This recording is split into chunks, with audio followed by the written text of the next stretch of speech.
গোলীয় দর্পণে আলোকের প্রতিফলন। এই আলোচনার তৃতীয় পর্বে আমরা আলোচনা শুরু করব গোলীয় দর্পণে প্রতিবিম্ব গঠনের রশ্মি অনুসরণ পদ্ধতি। আমরা যদি কিছু বৈশিষ্ট্য অনুসরণ করি তাহলে আমরা বলে দিতে পারব গোলীয় দর্পণে প্রতিবিম্বের অবস্থান কোথায় হবে। একগুচ্ছ আমরা পয়েন্ট পয়েন্ট করে বলি। প্রথম পয়েন্ট আমরা বলতে পারি একগুচ্ছ সমান্তরাল আলোক রশ্মি যা প্রধান অক্ষের সমান্তরাল, অর্থাৎ একগুচ্ছ প্রধান অক্ষের সমান্তরাল আলোক রশ্মি গোলীয় দর্পণে আপতিত হলে প্রতিফলনের পর ওই রশ্মি অবশ্যই মুখ্য ফোকাস দিয়ে যাবে। দ্বিতীয়ত, যদি আলোক রশ্মি মুখ্য ফোকাসের মধ্য দিয়ে গোলীয় দর্পণে আপতিত হয় তাহলে প্রতিফলনের পর ওই আলোক রশ্মি অবশ্যই প্রধান অক্ষের সমান্তরাল হবে। তৃতীয়ত, গোলীয় দর্পণে যদি আলোক রশ্মি বক্রতা কেন্দ্রের মধ্য দিয়ে আপতিত হয় তাহলে প্রতিফলনের পর ওই আলোক রশ্মি ওই পথ দিয়েই ফিরে আসবে। চতুর্থত আমরা বলতে পারি যদি আলোক রশ্মি মেরুতে আপতিত হয়, মেরুতে, তাহলে প্রতিফলনের পর আলোক রশ্মি প্রধান অক্ষের সঙ্গে যে কোণে আপতিত হয়েছিল সেই কোণেই প্রতিফলিত হবে। তাহলে এগুলো আমরা ঠিক ছবির মাধ্যমে বুঝে নেই, তাহলে আমাদের ক্লিয়ার হবে। দেখো, একটা আমরা গোলীয় দর্পণ আঁকলাম, গোলীয় দর্পণ আঁকলাম, ধরে নিলাম এটা আমরা অবতল দর্পণ, নাম দিলাম এম পি এম ড্যাশ, নাম দিলাম। আমরা এটাকে আমরা ধরলাম ফোকাস, মুখ্য ফোকাস, এটা আমরা ধরলাম আলোক কেন্দ্র। তাহলে দেখো, সমান্তরাল আলোক রশ্মি এই যে আপতিত হলো, প্রতিফলনের পর কোথা দিয়ে যাবে? আমাদের প্রথম পয়েন্ট কি বলেছে? ফোকাস দিয়ে যাবে, ফোকাস দিয়ে যাবে প্রতিফলনের পর। আচ্ছা, অর্থাৎ সমান্তরাল আলোক রশ্মি কার সঙ্গে সমান্তরাল? প্রধান অক্ষের সঙ্গে সমান্তরাল। এটা কি? প্রধান অক্ষ। এই যে আমরা সিপি অক্ষটা পাচ্ছি, এই সিপি অক্ষটা হচ্ছে প্রধান অক্ষ। এই প্রধান অক্ষের সঙ্গে সমান্তরাল। এটা যদি পি আলোক রশ্মি হয়, এটা ধরে যাও পি আলোক রশ্মি, তাহলে পি আলোক রশ্মি, এটা বি, আমরা ধরো বি পথে, তাহলে পি আলোক রশ্মি কোথায়? এই বিন্দুতে আপতিত হয়েছে এবং কার সঙ্গে সমান্তরাল? সিপির সঙ্গে, অর্থাৎ প্রধান অক্ষের সঙ্গে সমান্তরাল। তাহলে কি হয়েছে? এই আলোক রশ্মি অবশ্যই ফোকাস দিয়ে যাবে, প্রধান ফোকাস বা মুখ্য ফোকাস দিয়ে যাবে। দ্বিতীয় পয়েন্ট আমাদের কি বলেছে? যে আলোক রশ্মি যদি প্রধান ফোকাস দিয়ে গোলীয় দর্পণে আপতিত হয় তাহলে প্রতিফলনের পর সে আলোক রশ্মি অবশ্যই কি হবে? সমান্তরাল হবে। তাহলে কিরকম হবে ছবিটা আমরা একটু দেখে নিই। আমরা ধরে নিলাম এটা আমাদের ফোকাস, তাহলে আমাদের কি হয়েছে? এই ফোকাস দিয়ে আমাদের আপতিত হয়েছে, এই যে ফোকাস দিয়ে আপতিত, এটা ধরা যাক আমাদের পি, এটা আমাদের এ বিন্দু, এই এ বিন্দুতে আপতিত হয়েছে। তাহলে এই ফোকাসের মধ্যে দিয়ে যদি আপতিত হয় আলোক রশ্মি তাহলে প্রতিফলনের পর এই প্রধান অক্ষের সমান্তরাল, এই যে বি পথে যাচ্ছে প্রধান অক্ষের, এই যে সিপি, এটা হচ্ছে প্রধান অক্ষ, এই প্রধান অক্ষের সমান্তরাল ভাবে আলোক রশ্মি নির্গত হবে। এবং তৃতীয় পয়েন্ট যেটা বলছে যে যদি আলোক রশ্মি বক্রতা কেন্দ্রের মধ্য দিয়ে আপতিত হয়, বক্রতা কেন্দ্রের মধ্য দিয়ে, কোনটা আমরা বক্রতা কেন্দ্র দেখি? এটা আমরা বুঝতেই পারছি বক্রতা কেন্দ্র। এই বক্রতা কেন্দ্রের মধ্যে দিয়ে যদি আমাদের আপতিত হয় আলোক রশ্মি, এই বক্রতা কেন্দ্রের মধ্যে দিয়ে যদি আপতিত হয়, এই যে আপতিত হয়েছে, প্রতিফলনের পর কি হবে? এই আলোক রশ্মি এই পথেই ফিরে যাবে, আমাদের বলা হয়েছে এই পথেই ফিরে যাবে। এবং চতুর্থ যেটা বলেছে যে মেরুতে যদি আপতিত হয়, পি বিন্দু হচ্ছে আমাদের মেরু, যদি মেরুতে আপতিত হয় এবং এই যে আপতিত হয়েছে, কোন পথে প্রতিফলন হবে? এই পথে প্রতিফলন হবে। কোন কোণে প্রতিফলন হবে?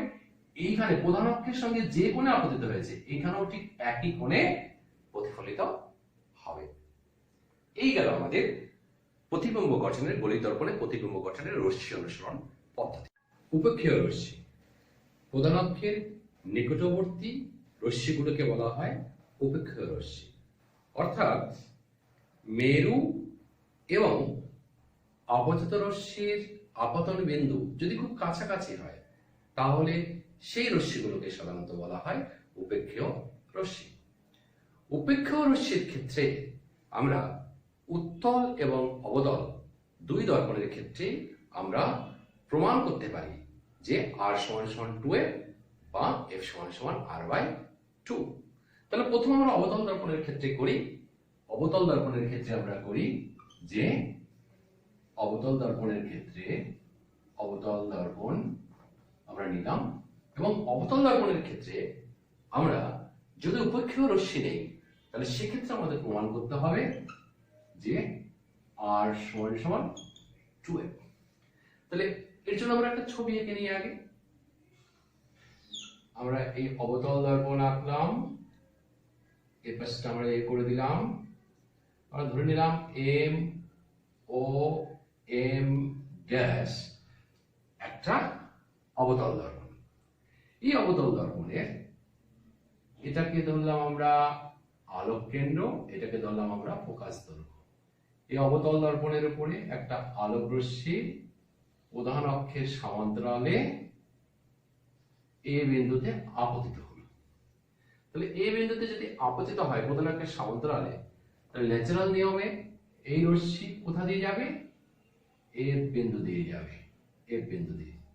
তাহলে এই গেল এফ বিন্দু দিয়ে, এবং আমরা এসি যোগ করে দিলাম অভিলম্ব টানার জন্য। এসি আমরা যোগ করে দিলাম, যোগ করে আমরা কি করলাম? অভিলম্ব টানলাম। এখন দেখো এসি আমরা যোগ করে দিয়েছি, এবার আমরা প্রমাণ করব। প্রথমেই আমরা বলতে পারি যে সিএ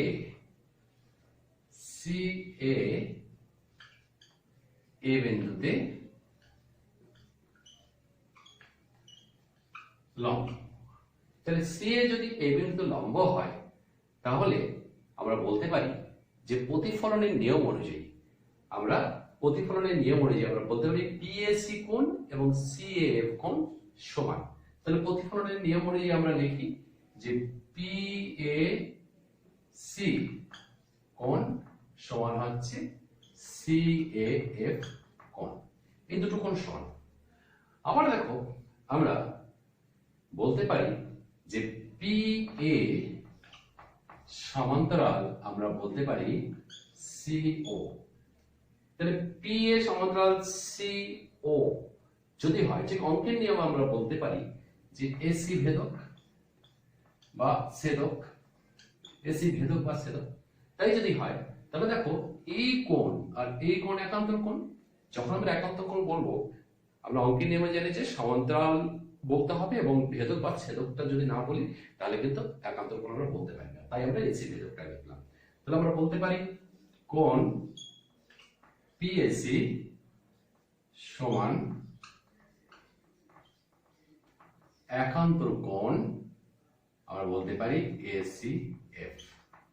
ঠিক আবার এই ক্ষেত্রে আমরা লিখেছি পিএসি সমান সিএফ, তারপরে আমরা লিখতে পারি কি কোণ সিএএফ সমান কোণ এসিএফ। তাহলে সিএফ এবং এসিএফ সমান হয়ে গেল। তারপরে এবার আমরা ত্রিভুজ এসিএফ একটি কি বলতে পারি? দেখো এই কোণ এবং এই কোণ সমান, তাহলে নিঃসন্দেহে একটা সমদ্বিবাহু ত্রিভুজ। এসিএফ একটি কি সমদ্বিবাহু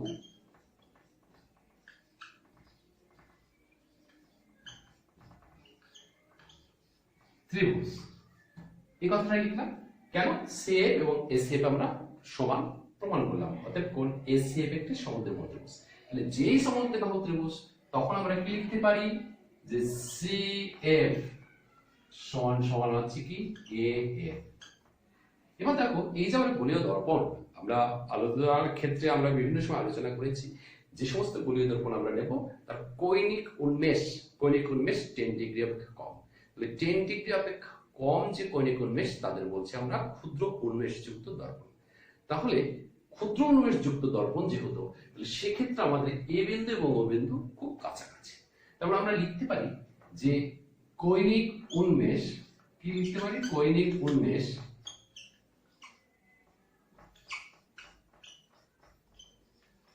less than 10 degree, less than 10 degree. তাই আমরা বলতে পারি এ ও ও বিন্দু কাছাকাছি, খুব কাছাকাছি, খুব কাছাকাছি। তাই যদি হয় তাহলে আমরা কি লিখতে পারি যে এফ সমান সমান হচ্ছে ওএফ। তাহলে এফ আর ওএফ যদি হয়, আবার আমরা দেখলাম সিএফ সমান সমান এফ, তাই যদি হয় তাহলে আমরা কি লিখতে পারি, অতএব আমরা লিখতে পারি যে সি এফ সমান সমান হচ্ছে ওএফ, সিএফ সমান সমান ওএফ। তাহলে সিএফ আর ওএফ যদি সমান হয় তাহলে আমরা কি লিখতে পারি যে ওএফ সমান সমান আমরা লিখতে পারি হাফ ওসি, হাফ ওসি। সিওএফ সমান সমান আমরা লিখতে পারি হাফ ওসি। তাহলে ওএফ আর হাফ এসি যেহেতু সমান হয়ে গেল, তার মানে আমরা কি বলতে পারি, ওসি মানে কি, ওসি মানে দেখো হচ্ছে আমরা ওসি বাস্তবে হচ্ছে ওসি সমান সমান আর, এই যে ওসি ইজ ইকুয়াল টু আর। তাহলে ওসি ইজ ইকুয়াল টু যদি আর হয়, আবার ওএফ সমান সমান কি আমাদের ফোকাস করব এফ, তাই আমরা লিখতে পারি অতএব F is equal to half R. তাহলে হাফ আর তার মানে কি আর ইজ ইকুয়াল টু 12। তার মানে দেখো আমাদের উত্তল দর্পণের ক্ষেত্রে, অবতল দর্পণের ক্ষেত্রে যদি উপেক্ষিত রশ্মি হয় সেক্ষেত্রে আমরা প্রমাণ করতে পারি যে R is equal to F বা F is equal to R by 2। অবতল দর্পণের ন্যায় উত্তল দর্পণের ক্ষেত্রেও উপেক্ষিত রশ্মি যদি হয় সেক্ষেত্রে আমরা প্রমাণ করতে পারি এফ সমান সমান আর বাই 2 বা আর সমান সমান 12। আমরা একটা ছবি এঁকেছি, দেখো উত্তল দর্পণের ক্ষেত্রে আমরা কি দেখেছি যে পি একটা আলোক রশ্মি, এই আলোক রশ্মি তোমার এ বিন্দুতে আপতিত হয়েছে এবং কিউ পথে প্রতিফলিত হয়েছে, এবং কিউটাকে যদি আমরা বাড়িয়ে দিই তাহলে এফ বিন্দু থেকে আমাদের অপসৃত হচ্ছে বলে মনে হয়, এবং সি বিন্দুর সঙ্গে যোগ করে আমরা অবিলম্ব এঁকেছি। তাহলে দেখো আমরা প্রথমেই কি বলতে পারি যে এসি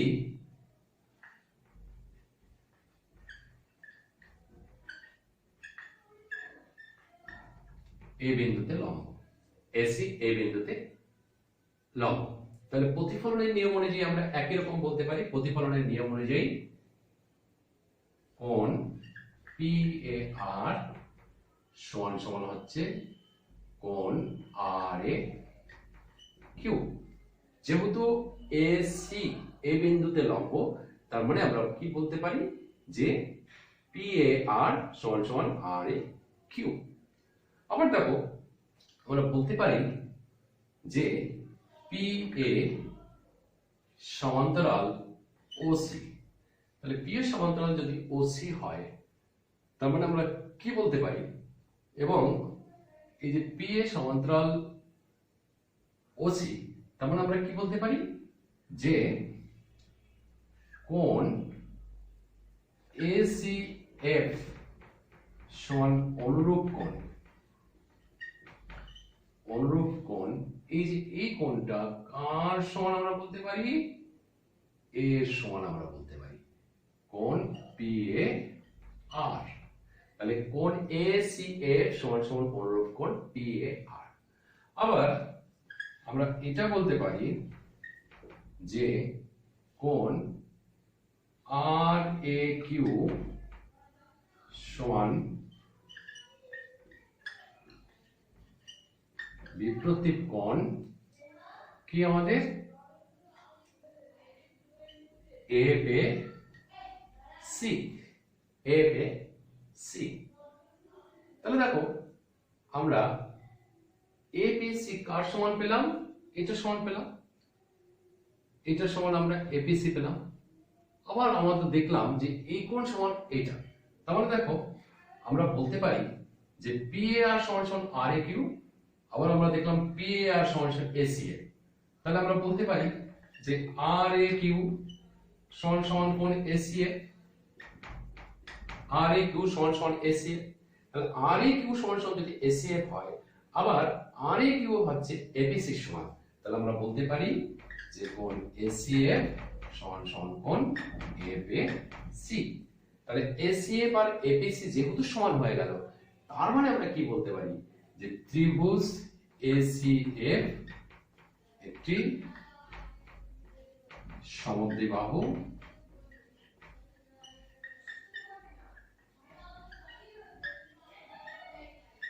ত্রিভুজ।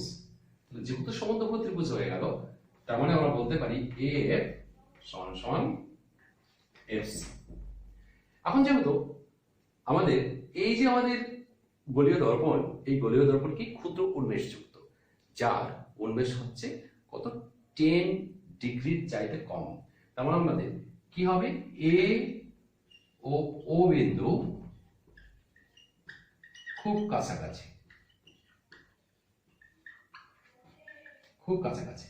তাহলে এ আর ও বিন্দু যদি খুব কাছাকাছি হয়, তাহলে আমরা কি বলতে পারি যে এ এফ সমান সমান হচ্ছে ও এফ, এফ সমান সমান ও এফ বলতে পারি। তাহলে এফ সমান সমান যেহেতু ও এফ হয়ে গেল, তাহলে আমরা কি বলতে পারি, অতএব ও এফ সমান সমান হচ্ছে এফসি।